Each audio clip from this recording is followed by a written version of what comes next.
ये आरोप गलत है। ये एक ट्विटर और सोशल मीडिया के माध्यम से लगाया जा रहा है। अगर ये आरोपों में अगर थोड़ा सा भी सच होता तो माननीय मंत्री जी जो एक काफी एक स्पोक्समैन है, उनके काफी कोई उनको संविधान के बारे में थोड़ा बहुत तो पता होगा, ज्यादा नहीं बट थोड़ा बहुत तो पता होगा, तो वो कोर्ट में जाइए, इतने पुख्ता सबूतें हैं उनके पास। Please go to the court, talk there with your evidences, you get letters.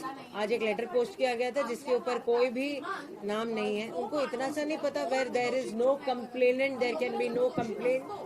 आपको पता होना चाहिए कि where there is no complainant there is no complaint. एक अननोन अज्ञात लेटर को there is no approval in law. तो आप अगर ट्विटर को कोर्ट समझते हैं तो आपकी ये पर्सनल इशू है। आपके रिसर्च टीम को पकड़िए, लेकर जाइए, उठाइए और जाके कोर्ट में फाइल कीजिए आपके एविडेंसेस।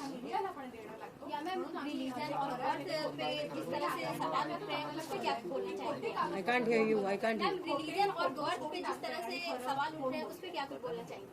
ये बड़ा ही शर्मनाक किस्सा है कि कोई भी उठा के कोई भी इंसान किसी भी बेटी को, बहू को, पिता को, मृत्यु माँ को आप कुछ भी बोल रहे हो, अनाप शनाप बक रहे हो।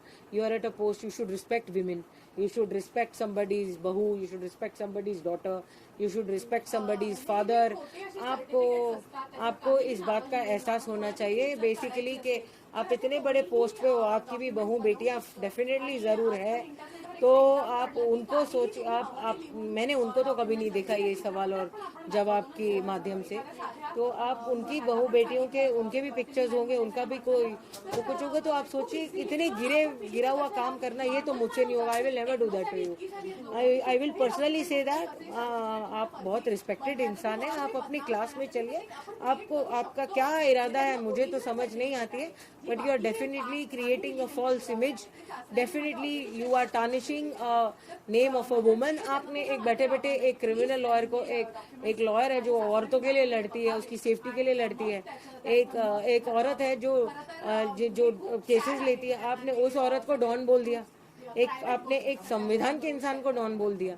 मतलब आप कितने गलत हो सकते हो। आपने वो नहीं चला तो आपने गलत ट्वीट कर दिया जहाँ दुबई बोला गया। आपको पासपोर्ट चेक कीजिए। आप एक ब्यूरोक्रेटिक ऑफिसर के ऊपर इल्जाम लगाने से पहले आप अपने वेरिफिकेशंस कीजिए। आप सुबह सुबह उठ के कोई भी माध्यम से किसी को कुछ नहीं बोल सकते। आप गलत हो इस मामले में। It is morally, ethically and principally wrong whatever you are going, and it is even legally wrong to do that. आप कोई भी माध्यम से कोई भी चीज आप एक 75 years old के एक्स पुलिस मैन को आप गलत सर्टिफिकेट बोगस सर्टिफिकेट बनाने का इल्जाम दे रहे हो।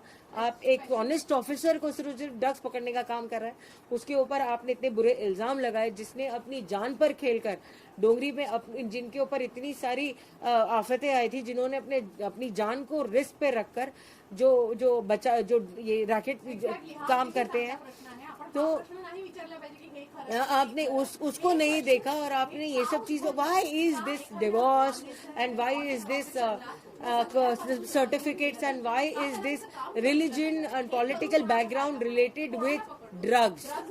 ये कहाँ तक की कनेक्शन इनका, मेरे को नवाब मलिक जी जवाब दीजिए, ये तीनों का कनेक्शन कहाँ मिलता है?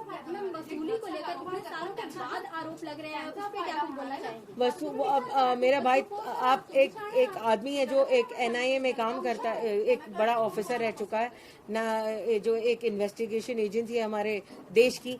आप वो एक काम कर चुका है। He is very honest on his every post. He was never labelled और never had and appointed, but the thing is that it is very sad to know that right now that he's being questioned, he's been alleged extortion। लिया होता तो वो अब तक jail में क्यों होता है? It's a very sensible बात। As a lawyer I'm saying this, as a personal lawyer, कि अगर ये सब बात हो जाती तो कोई बेचारे अब तक वो बेचारा बच्चा जेल में क्यों होता? I'm just talking normally, like you know, as a normal lawyer।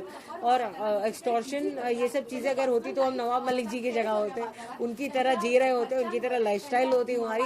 लेकिन हम 3-3 दिन या 2-2 दिन की पैकेजेस लेकर पैसे जमा करके जाते हैं, जमा करके पैसे कोई ऐसी जगह पे जहाँ पर हम हमारी फैमिली को 2 दिन सुकून में दे सके, साल भर काम करके, तो आप उसको टारगेट बनाते हो। आपकी तरह तो लाइफस्टाइल हमारी है नहीं। क्या बोल सकते हो कि हम एक्सटॉर्शन करते हैं? और अगर आप बोलते हो तो प्रूफ कीजिए, प्रूफ हो गए, आई प्लीज गिव प्रूफ।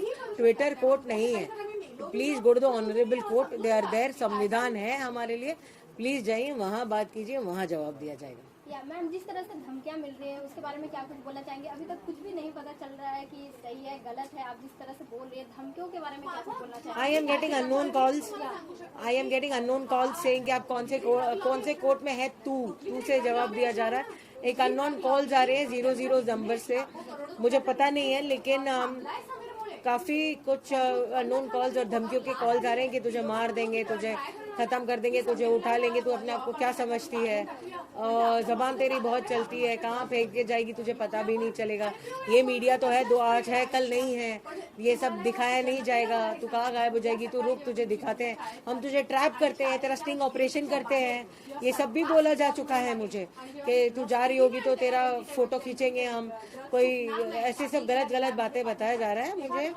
और मुझे डर है, मुझे काफ़ी डर लगता है, मेरी फैमिली के लिए डर लगता है। फॉर अस तो क्रिमिनल्स को झेलना तो हमारा डेली काम है, लेकिन मेरी फैमिली के लिए, सर्टेनली मेरे भाई के बच्चों के लिए, मेरे खुद के बच्चों के लिए, मेरी भाभी के लिए मुझे काफ़ी डर लगता है। जिस तरह से आरोप लग रहे हैं, क्या कुछ अगर कोर्ट में जाना होगा तो आप केस लड़ेंगे, क्या कुछ बोलना चाहेंगे आप? आप एक संविधान के इंसान को ये सवाल पूछ रहे हो, मैं इसका जवाब आज